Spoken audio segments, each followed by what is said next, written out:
রাজ্য সভাপতি ডক্টর সুকান্ত মজুমদারের ওপরে আক্রমণের প্রতিবাদে ভগবানপুর ৪ নম্বর মণ্ডলের উদ্যোগে বাজকুল এগরা রাজ্য সড়কে ডিপ টিউবওয়েল মোড়ে অবরোধ কর্মসূচি অনুষ্ঠিত হলো। উপস্থিত ছিলেন কাঁথি সাংগঠনিক জেলার সহসভাপতি স্বপন রায়, সম্পাদক নিতাই চরণ পাত্র, জেলা যুব মোর্চার সভাপতি সন্তু মাইতি, কোটবার অঞ্চলের উপপ্রধান সৌমেন বেরা, মণ্ডল সভাপতি বরুণাভ মাইতি, এছাড়াও সম্মানীয় কার্যকর্তাগণ। রাজ্য সভাপতির ওপর আক্রমণের প্রতিবাদে কাঁথি সাংগঠনিক জেলার পটাশপুর বিধানসভার ২ নম্বর মণ্ডলের মঙ্গলামারো বাজারে প্রতিবাদ মিছিল হলো।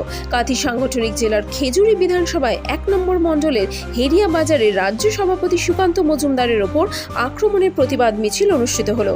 একইভাবে রামনগর সহ অন্যান্য এলাকায় প্রতিবাদ করা হয়।